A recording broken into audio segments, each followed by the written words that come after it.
Саламатсыздарбы көрүүчүлөр.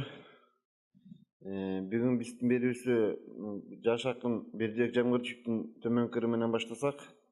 Чыккынчылар мекен суусун ичпесин, чоңдун баары эне тилде сүйлөсүн, журтуң үчүн сүйлөбөгөн тилиңди жулуп ыргыт, андан көрө китчесин дейт. Бүгүнкү тил маселеси боюнча берүүбүзгө Ишеналы Арабаев атындагы Мамлекеттик университеттин лингвистика факультетинин деканы, Кыргыз Улуттук илимдер академиясынын корреспондент мүчөсү, Кыргыз Республикасынын илим менен эмгек сиңирген ишмер профессор Сыртбай Мусаев катышмакчы. Агай, сизге биринчи сурообуз.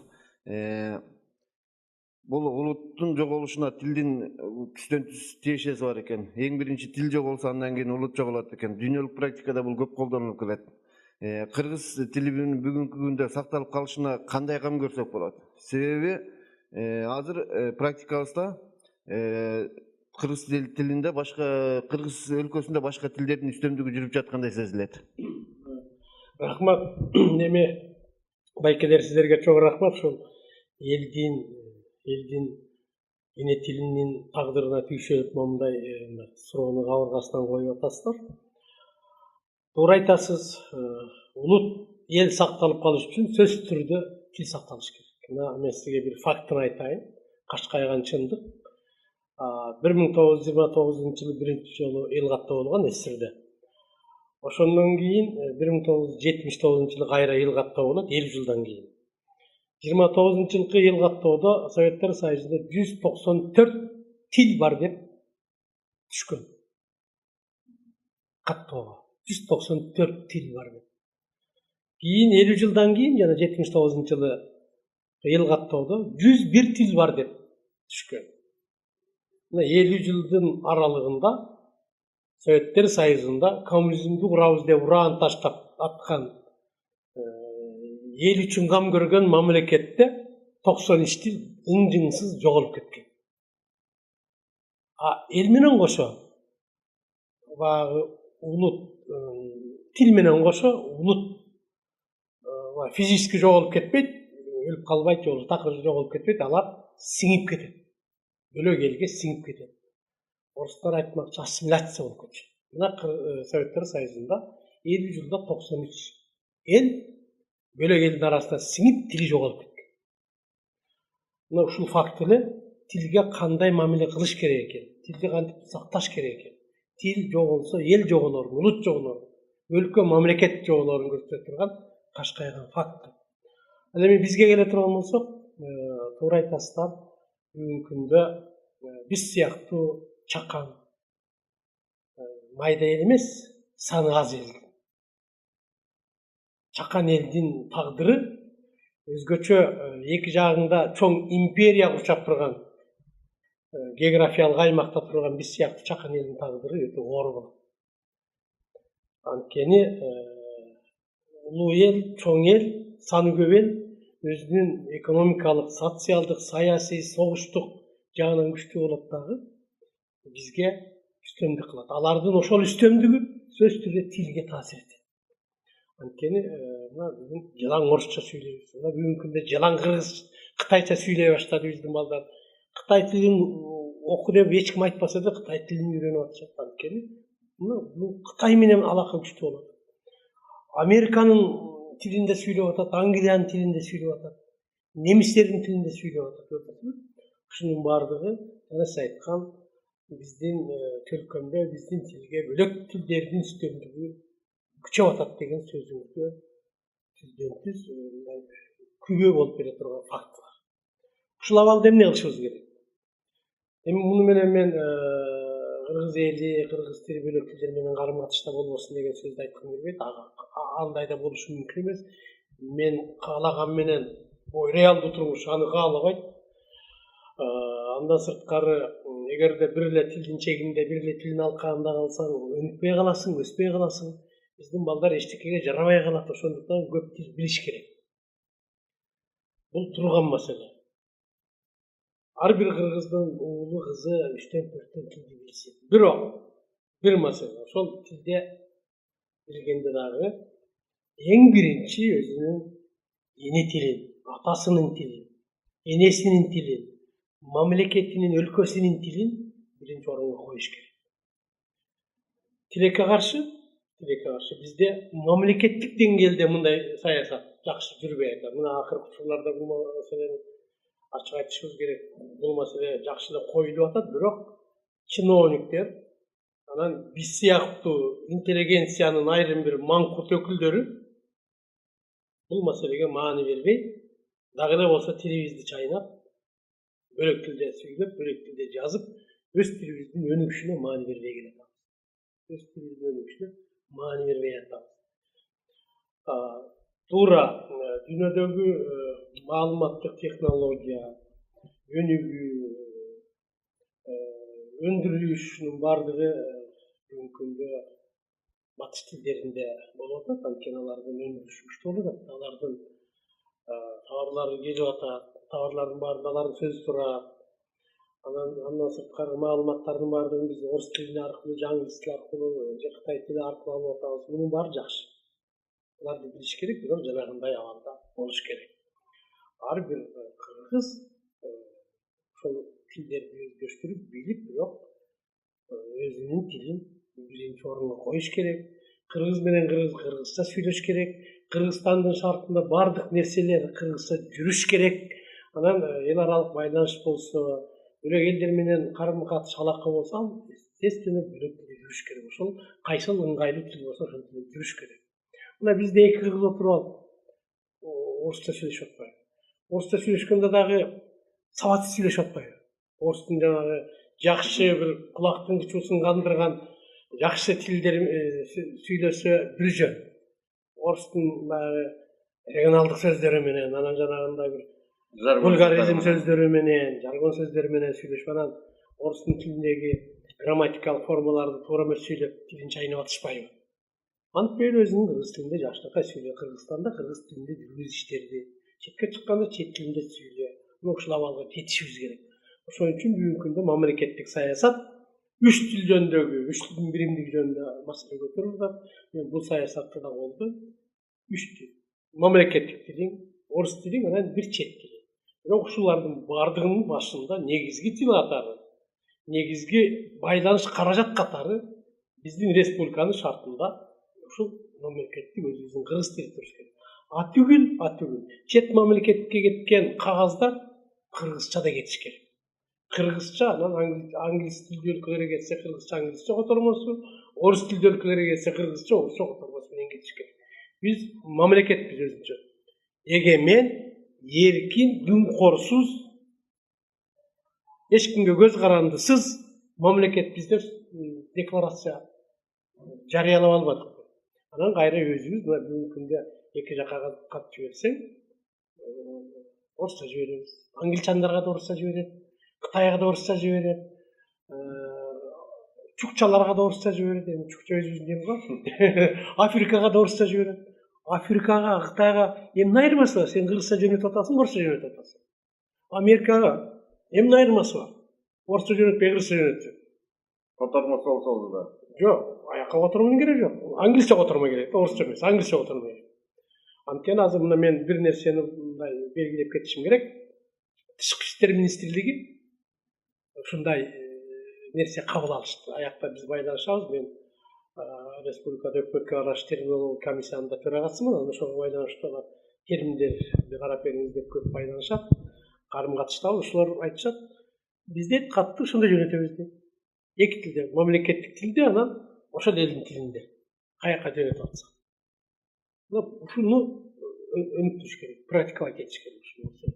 Анан биздин өкмөттө болсо, өкмөт мурда Сооронбай Шарипов турганда кыргызчага өтүп калды эле, жакшы болду. Азыр жана Исаков деген келгенден бери эле кайра орусча өтүп баштады. Анткени алардын баардыгы Оксфордто окуган, Кембриджде окуган, кыргыздын менталитетин түшүнбөгөн, кыргыздын шартын түшүнбөгөн жаш балдарды коюп алып, мына аягында эмне болуп атат? Бардык маселе тилден башталат. Ошон үчүн улуу акылман философ биздин кылымга чейинки Конфуцийден сураптыр. Эгерде мамлекетти башкаруу мүмкүнчүлүгү колуңузга тийип калса, кайсы иштен баштарыңыз десе, мен сөздөрдөн баштамак. аталыштарды оңдоодон, сүйлөгөндү оңдоодон баштабак. Ушуну эмнени айтып атат? Муну мен айтып аткан жок, муну биздин заманга чейинки улуу көзсөрүм улуу адамдар айтат. Бул өзү тилдин күч кубаты, кудурети, баардык маселе тилге байланыштуу. Муну кыргыздар да айткан. Уруш эмнеден башталат десе, уруш атаңдын башынан башталат деген. Бир эле макал менен. Бир эле макал менен бүт философияны айтып койгон. Ошондуктан тилге ушундай өзгөчө мамиле кылыш керек. Тилге урмат сый менен мамиле кылыш керек. Мен дагы айтайын, бир эле тилде калышын каалбайм кыргыз балдарынын, кыргыз кыздарынын, жаштарынын. Ар бир кыргыз 3-4 тилди билип, тили буудай кууруп, сүйлөп турса, жазып турса, сабап. Анан ошол тилдердин арасында өзүңдүн эне тилиң, биздин мамлекеттин тили биринчи орунда туруш керек. Ошого барышыбыз. Агай, жана тилдин өнүгүшүнө мамлекеттин таасири баары бир зордон зор тийгизет деп атпайбызбы? Бизде ушул тилдин өнүгүшү үчүн улуттук тил комиссиясын кабыл алганбыз. Бирок иши натыйжа бербей аткандай түр көрүнөт да. Натыйжа бербей аткандай түр көрсөтүп аткандан кийин улуттук тил комиссиясын кармап туруунун кажети барбы мамлекеттен акча кетирип? Эми бул маселе бир топ терең маселе. Бул өзү жакшы ой менен, жакшы тилек менен, жакшы максат менен 1998-жылы Аскар Акаев түзгөн.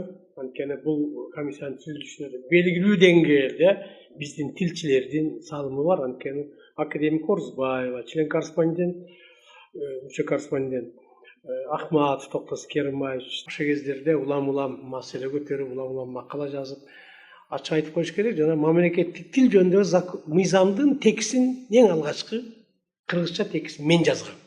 Академик Орузбаева, академик Эркебаев, Абдыган Эркебаевич, Сулайман Кайыпов, Сагалы Сыдыков, анан мен 5 киши жумушчу топ катары бизди бекитип атайын. Жогорку кеңеш, анан Компартия, агезетте Компартия биздин күчүндө эле.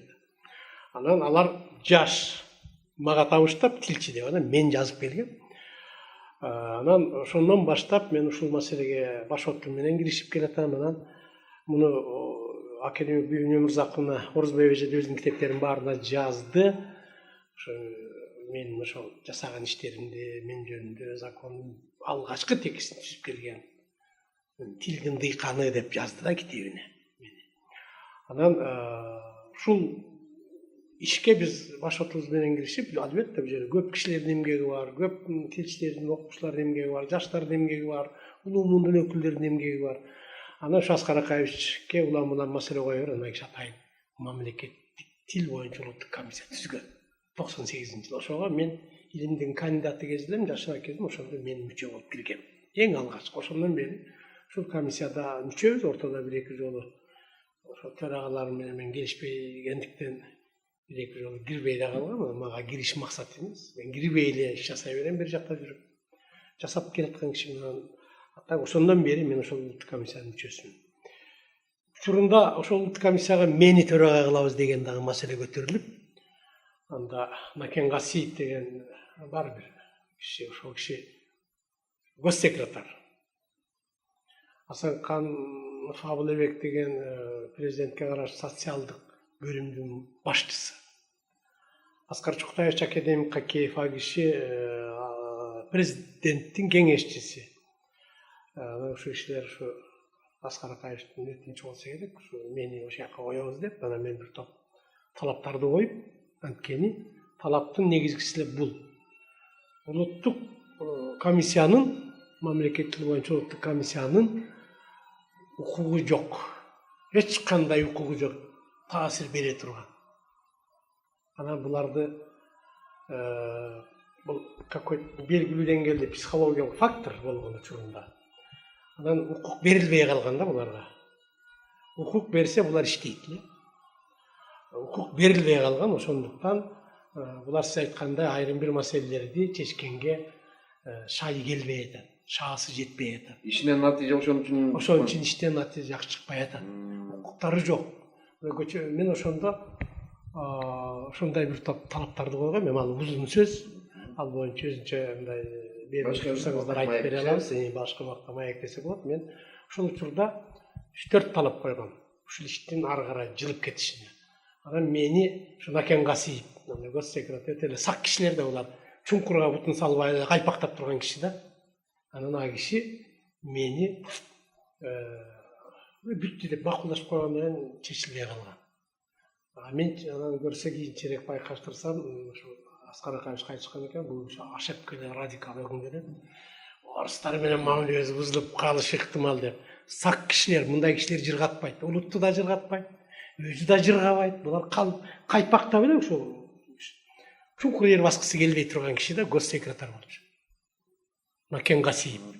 Мына ошо кишинин ал киши балким ошо кездерде мындай биз ошол ишке аралашып калсак, тиги кишиге кирип түшүндүрүп, балким укукту алып алмакпыз. Ошо мен талап кылган укукту алып алмакпыз. Мына ошондон бери карай эч кандай укугу жок. Эч кандай укугу жок. Акча берилмет. Мен ошондо айткам, акчанын кереги жок деген. Бюджеттен акча албайм деген. Мен чарба жүргүзө турган субъект болобуз. Деп ошонун баарын негиздеп берген. Анан булар коркуп кетишти да. Накен Гасиев коркуп кетип.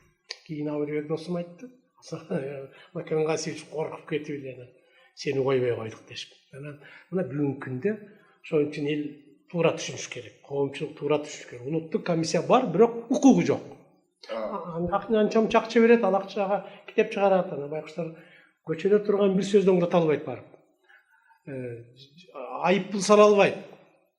Көчөдө жанагы тиги жазылып турган көрнөк жарнактардын кожоюндары баягы орой айтканда кабыл албайт аларды. Көрдүңүзбү маселе каякта.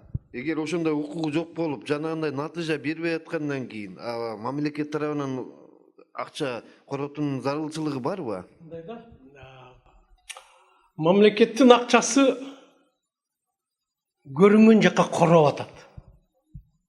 Ошон үчүн мамлекеттин тилинен, мамлекеттин маданиятынан, мамлекеттин тарыхынан акча аябаш керек. Ушул үчөөнөн акча аяган мамлекет эмес. Андай мамлекетти жоюп коюш керек. Ошондуктан мындай суроого мен ушундай жооп берем да. Бөлөк маселе. Акчасын мындай акча коротпой коюп акча үнөмдөсөң, аны бөлөк балекет жегир жеп алат. Бир чиновник. Жеп атпайбы барды акча. Ошондуктан укук бериш керек. Укугун бериш керек да, анан талап кылыш керек. Жаса деп. Бүгүн депутаттар отуруп алып сындай беришет. Анткени алар депутаттар сүйлөгөн сөзүнө жооп бербейт да. Оюна келгенди сүйлөй берет. Андан көрө ошолор укук берсин. Тил комиссиясына укук берсин. Тил комиссиясына укук берсин. Мына көчөдөгү көрнөктү окусаң туура эмес жазылып турат. Аны оңдот, ошо туура эмес жазган кишиге биз айыппул салалы. Ошол туура эмес жазган үчүн айыппул төлөсүн, анан туура эмес жазып койсо, кайра ошону оңдоп жазсын, ошого акчаны төлөсүн. Мына момундай кылыш керек. Антпесе маселе чечилбейт. Анан азыр баары коркок, суу жүрөк. Коркуй, ага бирдеме деп койсоң, империя турат, тиякта Россия деген, тиякта Кытай деген. Мына азыр бүт баары көчөнүн кытайча иероглиф менен жазылды. Англистин латын тамгасы менен жазылып атат. Орусча жазылып атат. Буларга унчук албайт биздин жетекчилер. Ким унчук алат? Исаков унчук алабы? Унчук албайт. Шекей Пайкуш эмне кылат? Укугу жок болсо. Тил комиссиясынын төрагасы. Ошондуктан бул маселени мамлекеттик деңгээлде чечиш керек. Мына азыр карап турсаңыз, көчөнүн баары латын тамгасына жазылып калды. Андай латын тамгасына өтөлү. Же Кытайдын иероглифтери менен жазылып атат. Же ошол жака өтөлү. Же орустун тамгасы менен жазылып атат. Андай мамлекеттик жоюп коелу, орус тилин өтүп алалы. Бизге да жеңил болот, элге да жеңил болот, баш оорубайт. Сиз айткандай акча бөлүнбөйт. Мына маселе каякта жатат. Ошондуктан бул маселени мамлекеттик деңгээлде чечиш керек. Мамлекет президент эми кийлигишип атат, бөлөктө иштери көп болуп, ага да бут тозуп көрүнгөн мурдакы кийинкирегендердин баары бут тозуп жакшы болбой атпайбы азыр? Саясий кырдаал кичине чалкеш болуп турган сыйт. Бара мен ойлойм, бул президент ушул маселеге көңүл бурат. Анткени бул киши мен бул киши менен жакындан жүрдүм. Бул кишинин ишенимде да болуп шайлоо учурунда. Анан бул кишиге ушул маселелердин баарын айттым. Ошол учурда көп сүйлөштүк. Бул кишинин айткан сөздөрүн акырындан аткарылып келатат. коррупция менен күрөшөм дедилер, күрөшүп атат. Коррупция мурда коррупцияны жоюп койдум дедилер, жоюлбай эле гүлдөп кетиптир го. Мурунку президентибиз жойдум коррупцияны, мен аябай күрөштүм дедилер. Жоюлбай эле гүлдөп кеткен өткөндөгү коопсуздук кеңешинин жыйыны көрсөтпөдү. Ошондуктан мына бул киши өзүнүн ошол эл алдына берген убадаларын акырындык менен, эмоцияга алдырбай, салкын менен, токтоолук менен, камырдан кыл суургандай кылып жакшынакай аткарып келатат. Анан убакыт болуш керек, убакыт берилсе, мен баамымда ушул маселеге дагы киши кийлигишет. Мен дагы ушул маселеге кийлигишини белгилүү деңгээлде мындай түрткүлөйм, байланышабыз, кабарлашабыз, жазабыз, айтабыз дегенде мына ушунун баары чыкса эле, киши угат экен, көрөт экен, ушундай сөз болуп атат деп мына мен жакында жогорку кеңешке берем. Депутаттардын айрымдары менен сүйлөшүп койдум. Ушул сыяктуу маселелерди, тилге тиешелүү маселелерди. Коомдук уюмдар жазып атышат, айрым бир партиянын өкүлдөрү жазып атышат, ушундай кылалы, тилибизди ушинтели, алфавитибизди мындай кылалы, тилибиз ушинтип эле мүңкүрөй береби, койчунун тили коктунун тили болуп кала береби деген сыяктуу маселелерди көтөрүп атышат. Ушунун баардыгын балким ушуну президентке мындай бир атайын бир документ кылып жөнөтөбүз, беребиз, ийирттиребиз, аракет кылабыз.